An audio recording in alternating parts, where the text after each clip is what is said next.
Olá, estamos dando aqui início à unidade um do caderno 4, estilística e algumas figuras de linguagem.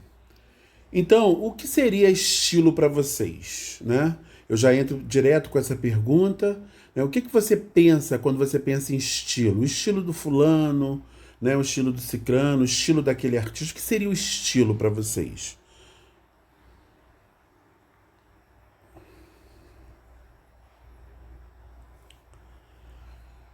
Então, nós vamos trabalhar, né? Se você conseguiu responder essa pergunta, então você vai entender perfeitamente o que vem aí pela frente. Então vamos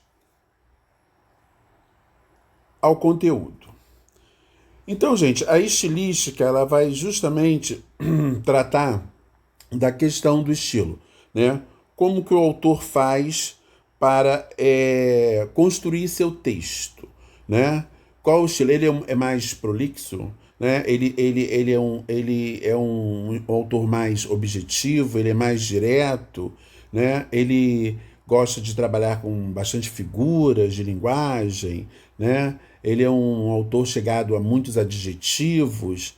Então, é a partir daí que nós vamos construindo essa questão do estilo, né? Observe algumas frases em que essa palavra aparece. Tenho meu estilo. Que roupa estilosa. Aquela festa não é do meu estilo. Não só o Brasil, mas os Estados Unidos também apreciam o estilo de Tom Jobim. Os estudantes fizeram o trabalho sobre a influência do estilo barroco na arquitetura brasileira. Pedro tem um gosto muito eclético. Gosta de clássicos, mas também ouve o estilo funk. Cada um tem seu estilo de vida. Ele preferiu terminar o namoro no estilo tradicional.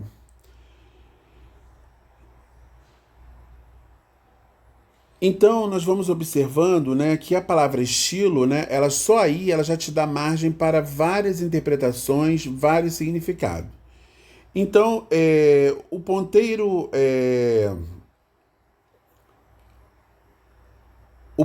ou haste metálica com que os antigos escreviam em tábuas é, enceradas. Então, isso que significa, se você for lá olhar no dicionário, né, o termo estilo é, nesse período.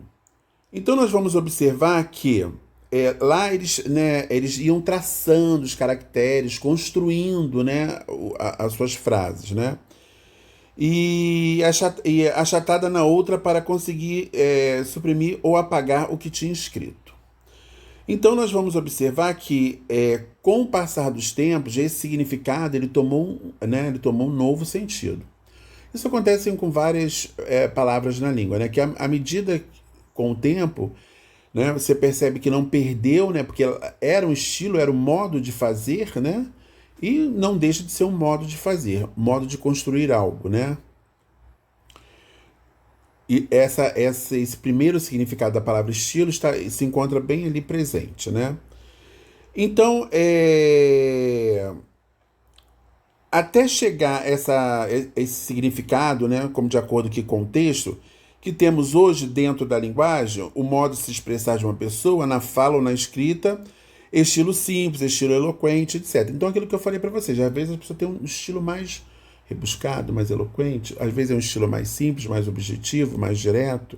Então, isso, na verdade, é que para a gente significa estilo, né? Nós temos aqui um texto que vai ilustrar bem isso. Vocês provavelmente já devem ter tido a curiosidade de fazer a leitura. Eu não vou me ater muito a esse texto, porque é um texto muito longo e ficaria uma aula muito extensa, né? Então, mas eu vou direto para lá para o finalzinho do texto, aonde ele vai falar o seguinte. Então, pode também significar a maneira elegante e correta de escrever e o conjunto de recursos linguísticos disponíveis para a produção de um texto falado ou escrito. O estilo é objeto de estudo da estilística, área que estuda os recursos da linguagem e seus efeitos expressivos na construção do texto. Então, vamos ver ao conceituar, né, as figuras e os vícios de linguagem, nós vamos já estar falando, né, desses recursos que a língua te oferece para você construir a partir daí o seu estilo, né? Então vocês observam que ele vai falar durante o texto aqui do autor aqui, ele vai falar sobre vários estilos. O narrador objetivo falaria, ele vai te dar uma frase e vai mostrar como cada pessoa iria expressar, né, iria dizer aquele texto, ou escrever aquele texto, ou dizer aquela ideia.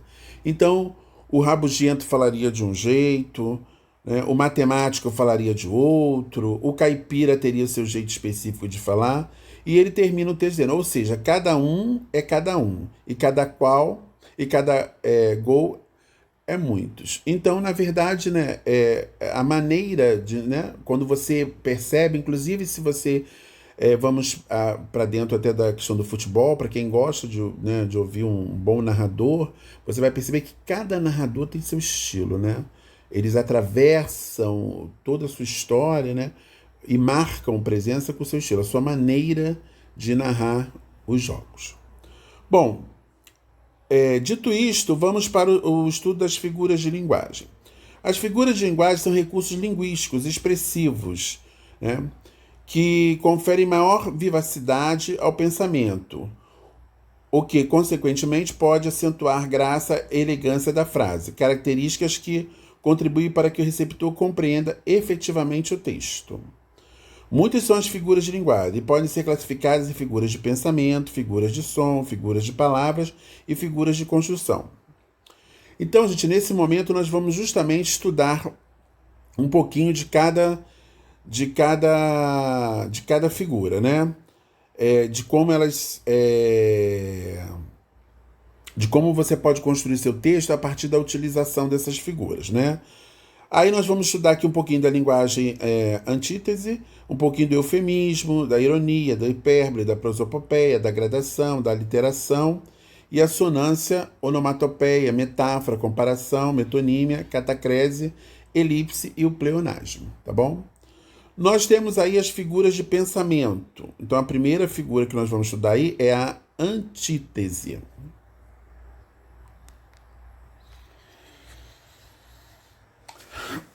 A antítese é uma associação de ideias contrárias, né?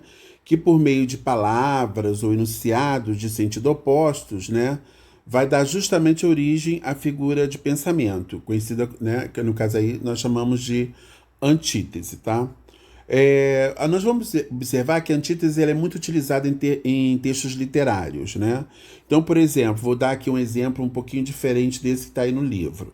O pensamento ferve e é um turbilhão de lava. A forma fria e espessa de um sepulcro de neve. É a palavra pesada, abafa a ideia leve, que perfume clarão, refugia e voava. Então nós já vamos observar aqui um turbilhão de lava, né? Com sepulcro de neve, vai dar uma ideia assim de oposição, palavra pesada, ideia leve. Também uma ideia assim de oposição. Nós vamos observar aí, ó, aquela senhora revive tanto passado que se esquece do presente. Então você observa aqui que também temos aí também uma oposição de ideias. Nós temos aí o eufemismo, né? O eufemismo é quando desejamos, né, evitar o uso de palavras ou expressões desagradáveis ou que são muito fortes, né? Aí nós usamos o eufemismo e tentamos atenuar essa ideia, né, o significado original da palavra, né? Nós vamos encontrar esse recurso em vários momentos da língua, né? Então nós podemos dizer fulano partiu, ao invés de dizer que fulano faleceu, né? Fulano foi dessa para melhor. Enfim, nós temos vários momentos na língua que nós, no nosso dia a dia mesmo, né? Quando você vai dar uma notícia ruim, ou você quer falar que algo não deu muito certo, né? E você procura palavras que vão amenizar isso, né? Aí você acaba usando o eufemismo, né? Que é uma maneira de suavizar, né, uma expressão ou uma ideia. Nós temos aí a ironia, que é uma palavra que vocês ouvem falar bastante, né? Em vários momentos, nós acabamos, né? Fulano foi muito irônico, né? Fulano é irônico, né? E já vem fulano com essa sua ironia. Então também é uma outra palavra bastante utilizada, é bastante presente, né, na nossa língua. Como você é agradável. Então, se você diria, né? Às vezes a pessoa não é uma pessoa tão agradável, como você é simpático, quando na verdade a pessoa não é simpática, né? É, Você vai dizer isso com um tom irônico. Lembrando, gente, que muitas das figuras, às vezes, né, precisa ter tudo junto, assim, né? Na hora que você vai escrever, você vai usar todos os recursos que a língua te oferece para passar essa ideia. E quando você está falando, a mesma coisa, né? Existe a necessidade de você também, na hora de se expressar, demonstrar aquilo, né? Às vezes é um olhar, às vezes uma atitude, um comportamento mais um pouco diferente do que você normalmente faria, né? Então, a ironia, ela vai ter essa característica, porque muitas vezes você pode ser irônico, né, e o indivíduo simplesmente não entender que você foi irônico naquele momento. A outra figura aqui é a hipérbole, né? A hipérbole, ela também é bastante presente, né, no nosso dia a dia, né? Então, toda vez que nos referimos a algo de modo exagerado, criamos uma hipérbole, tá? É, Por exemplo, uma mulher pergunta para o marido, alguém pergunta para uma outra mulher: quantos anos você está casada, né? Aí o marido de repente responde: 5.000 anos, ou seja, que para ele aquilo é uma eternidade, né? Então esses 5.000 anos aí é uma hipérbole, é um exagero, né? Fulano chorou um rio de lágrimas, também é uma hipérbole. Então, várias vezes, em vários momentos do uso da língua, nós utilizamos, como eu falei para vocês, essas figuras vão estar bastante presentes.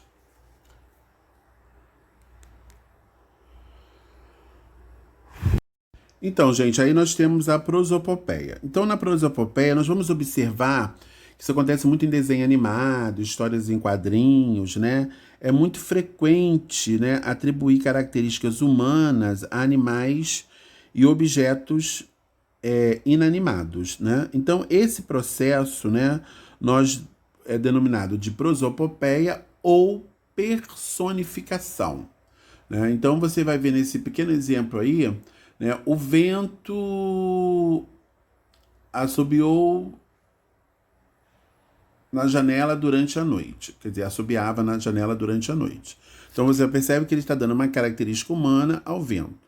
Na letrinha da música, tem uma música, né, que é muito bonitinha, que ela fala o seguinte: o mar passa saborosamente a língua na areia. Né? Então, quando ele usa essa frase, o mar passa saborosamente a língua na areia. Então, nós observamos que aí também tem o uso da prosopopeia.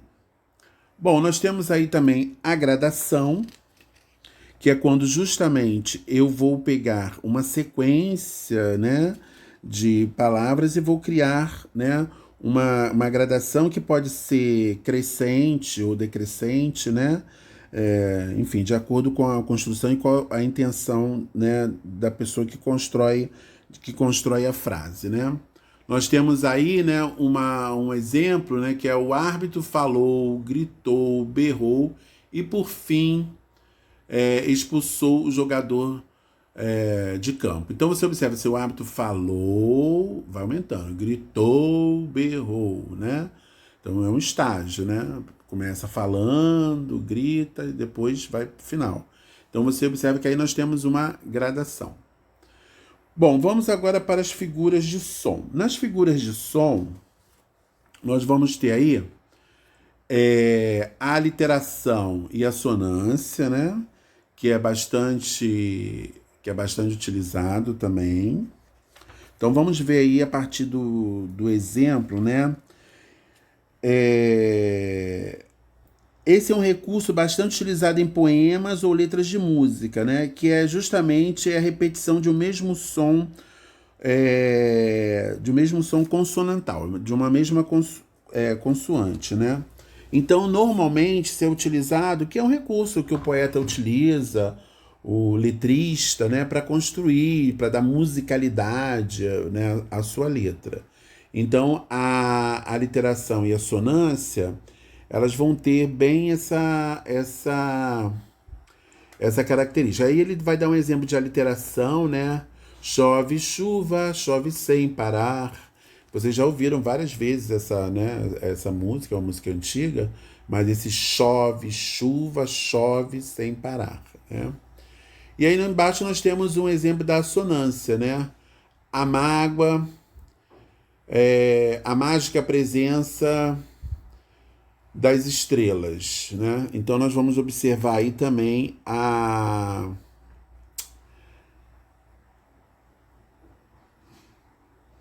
assonância. Então, a assonância, né, é um efeito semelhante ao da literação, só que é a partir da repetição de sons vocálicos, né? Aí eu vou usar, assim, no caso das sons vogais. Eu vou trabalhar com essa ideia de construir o som a partir do uso das vogais. Nós vamos ter aí também a onomatopeia, que é uma figura também bastante utilizada, né? São palavras especiais criadas para representações específicos, né? Vozes de animais, ruídos associados a determinadas emoções e comportamentos humanos, barulhos da natureza, né? Então, toda vez que você quiser, né, dar uma ideia de que uma porta está batendo, a chuva está caindo, né? Se você quiser imitar, reproduzir estes sons, né? Você vai, né? Alguém caminhando, né? Quando você tentar, ao falar, reproduzir isso, né? Toque, toque, toque, toque, né? Uma ideia de que a pessoa está batendo na porta, né? Então você vai ter aí uma onomatopeia. Bom, nós temos aí as figuras de palavras, e vamos começar assim pela mais utilizada, que no caso é a metáfora.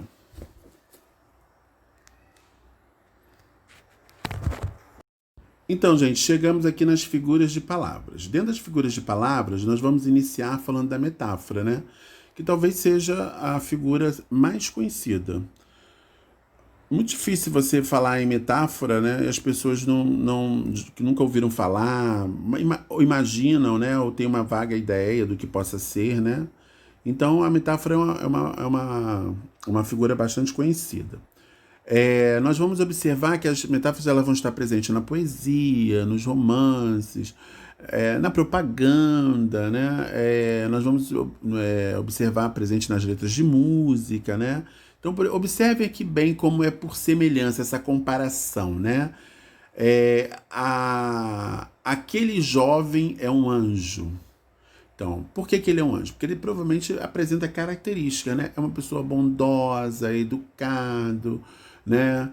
Enfim, faz-se essa comparação, né, para você poder utilizar esse termo, né?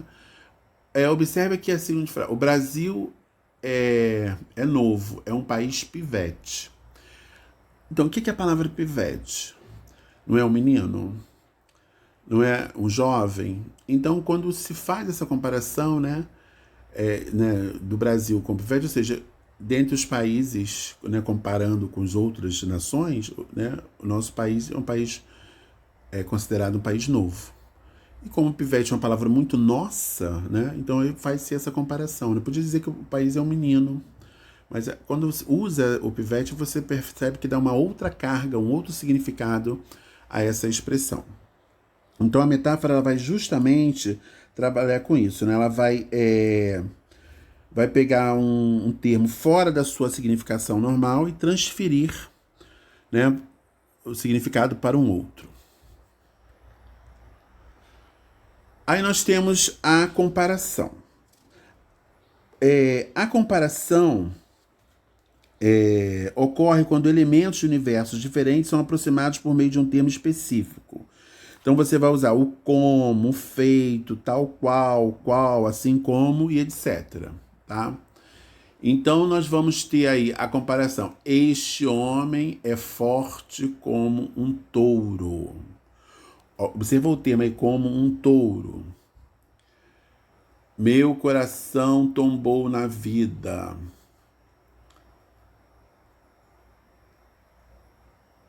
Tal qual uma estrela ferida. Ó, tal qual, ou seja, igual a uma estrela ferida, ou parecido com uma estrela ferida. Então, esse também vai te dar essa ideia também de comparação. Aí nós temos a metonímia. A metonímia, ela é um pouquinho mais longa, né, do que as outras, porque nós vamos ter, vai aparecer em várias situações. Em várias situações aí eu vou ter a metonímia. Mais à frente, né, nos anos, nós vamos poder aprofundar. E você também pode procurar, dar uma lida, né? Na internet tem muita coisa, muito material, tem vídeos que vão poder aprofundar um pouquinho mais este conteúdo, né? Então, assim, só para citar alguns exemplos, por exemplo, eu tenho aí no terceiro tópico aí, a marca pelo produto. Nós fazemos muito isso, né? Quando eu digo para uma pessoa, compra uma maionese, uma Hellmann's.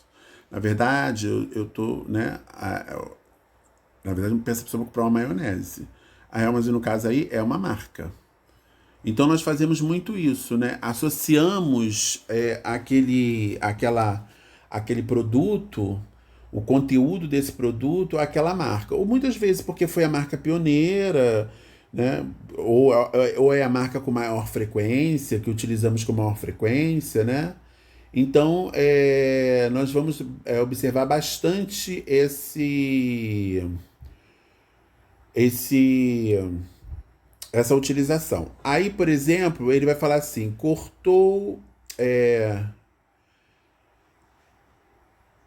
mentiu que cortou o rosto com gilete.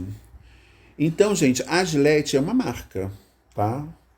Então, na verdade, tem outros, né?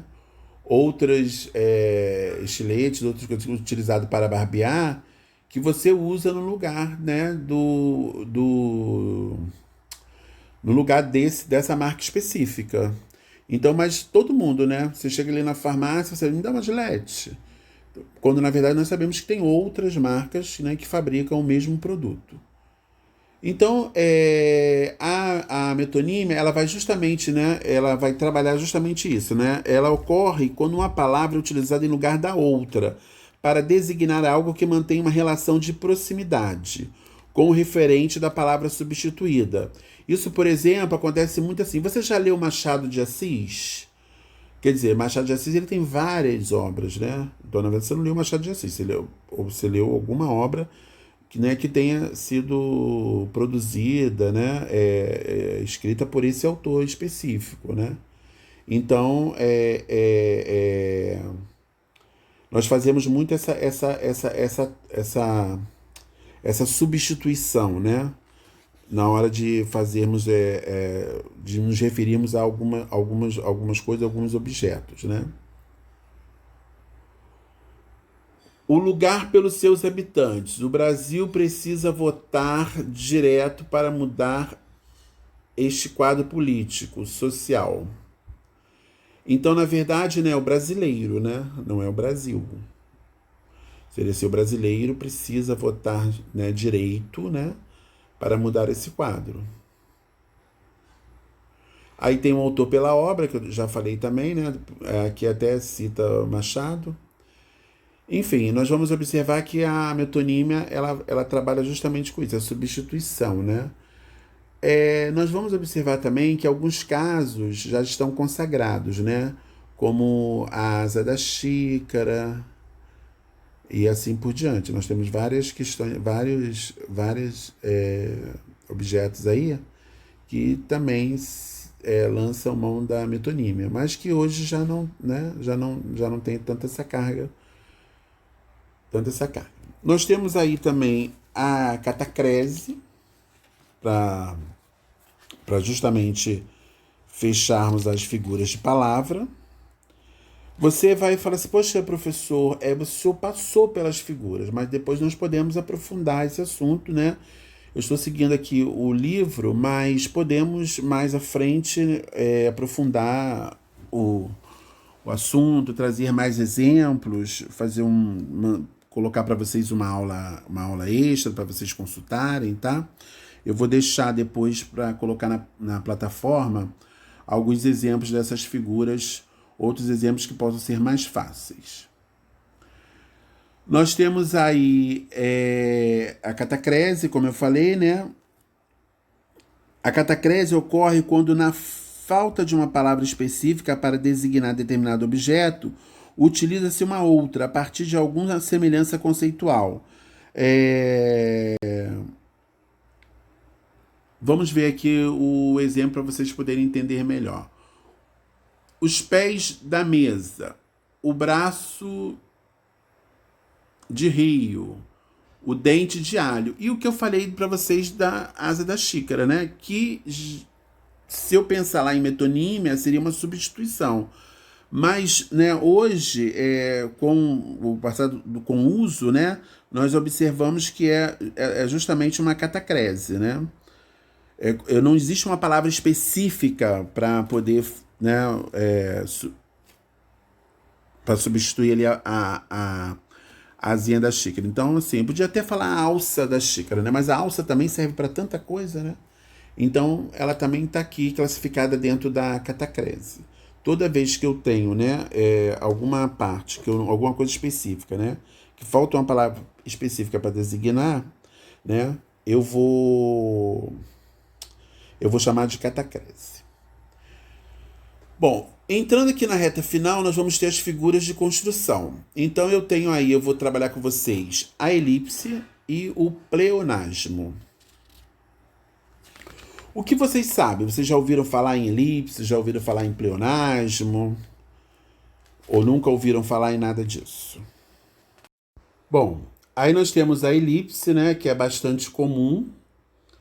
É justamente quando eu faço omissão de um termo, você pode facilmente identificar na frase, na oração, né? O contexto te informa a palavra. Quer ver esse exemplo aí que nós temos? Nós temos aí, ó, na sala apenas 4 ou 5 estudantes. Então, você deduz que havia. Então, eu omiti o verbo aí, mas isso não dificultou o meu entendimento da frase. Então, eu vou sempre, quando houver necessidade, ou por uma construção de texto, ou porque eu estou também construindo, eu entender dessa forma, eu posso fazer a omissão, né? Quando eu não consigo identificar os elementos, eu não vou ter uma elipse, né? Eu posso até, aqui está faltando um termo, mas qual o termo, né? Então tem que haver um fácil entendimento dentro do contexto, qual seria o termo ali que você fez essa omissão. Nós temos aí, para finalizar, o pleonasmo, né? Nós chamamos de pleonasmo, justamente quando você tem vontade de enfatizar uma ideia, né? Aí você acaba utilizando palavras ou expressões que, à primeira vista, né, poderiam ser desnecessárias, mas naquela construção ela se faz muito necessária. Eu vi com esses olhos que um dia a terra há de comer. Então, você observa aí, né, o pleonasmo super presente, né? Eu vou ler aqui um trechinho para vocês de um texto que você vai perceber muito, muito isso. Vi claramente visto o lume vivo que a marítima gente tem por santo, em tempo de tormenta e vento esquivo, de tempestade escura e triste pranto. Então, esse vi claramente visto. Então, existe essa necessidade, né, de você repetir, né, o termo justamente para poder reforçar, dar ênfase, né? Vi claramente visto, né? Então você percebe assim que ele quis reforçar essa ideia de que ele tinha visto realmente algo, né? Não, para não haver dúvidas, né? Então ele fala vi claramente visto. Bom, gente, estamos aqui terminando a aula. Foi uma aula mais rápida, porque o assunto também, né, requer. Vou deixar mais à frente para vocês uma outra videoaula com mais exemplos de todas as figuras. E qualquer dúvida, né, vocês podem fazer consulta, consultem o livro de vocês, o caderno, né, consultem, pesquisem pela internet. Um abraço e até a próxima.